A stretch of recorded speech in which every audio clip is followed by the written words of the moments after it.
آج آپ کے سامنے جو ویڈیو پیش کی جا رہی ہے یہ موازنہ نگاری کے بارے میں ہے۔ یہ پیشکش ہے آسمہ شاہد کی اور آواز ہے وارث اقبال کی، اور یہ جماعت ہفتم کے لیے ہے۔ امید ہے کہ آپ کو اس ویڈیو سے موازنہ نگاری کے حوالے سے کافی کچھ بہتر معلومات حاصل ہوں گی۔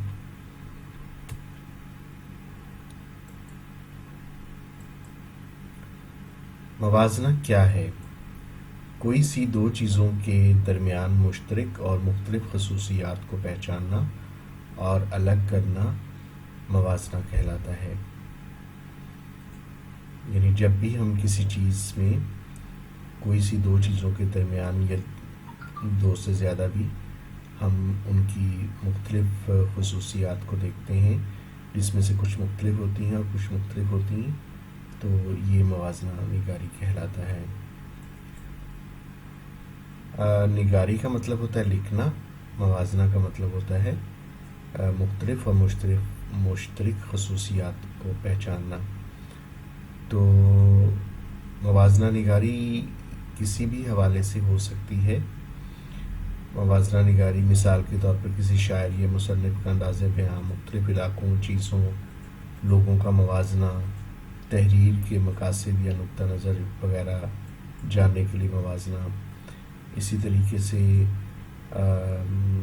تصاویر کو دیکھ کر موازنہ کیا جا سکتا ہے، پڑھ کر موازنہ، کچھ دو اقتباس اگر دیے ہوئے ہیں یا دو نظمیں ہیں انہیں پڑھ کر موازنہ کرنا، کہانیاں سن کر موازنہ کرنا کہانیوں کے درمیان، اور کچھ معلومات اگر ہیں تو ان کے حوالے سے ان پر موازنہ کرنا، کوئی ایک سے زیادہ چیزوں کے درمیان موازنہ کرنا۔ تو اس طرح سے ہم مختلف طریقوں سے موازنہ کرتے ہیں۔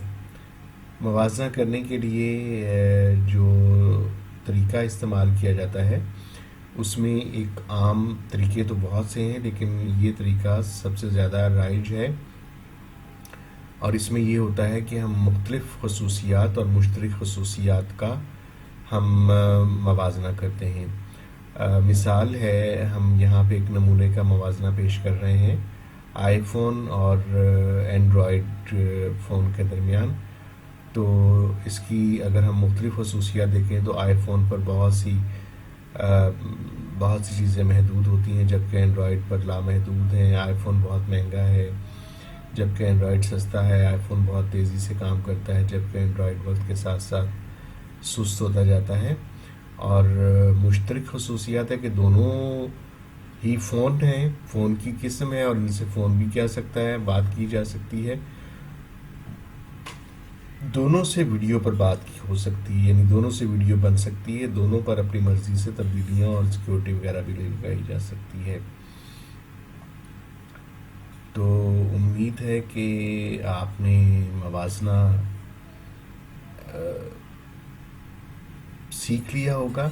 موازنہ نگاری جماعت ہفتم میں بھی کروائی گئی ہے، آپ کی جماعت میں بھی کروائی گئی ہے۔ یہ تھوڑا سا چھوٹا سا اعادہ تھا، اور آپ کوشش کیجئے تو مختلف چیزوں کا، اقتباسات کا، نظموں کا، کہانیوں کا موازنہ آپ خود کر سکتے ہیں۔ امید ہے کہ اب آپ ایک اچھی موازنہ نگاری کر پائیں گے جب ٹیچر آپ کو کوئی تحریری کام دیں گے، یعنی موازنہ نگاری کرنے کے لیے کہیں گے، تو آپ ایک اچھی موازنہ نگاری کر پائیں گے۔ آپ سب کی توجہ کا شکریہ۔ اس پیشکش کو تیار کرنے میں معلمہ ہیں آسمہ شاہد، اور یہ جماعت ہفتم کے لیے تیار کی گئی ہے۔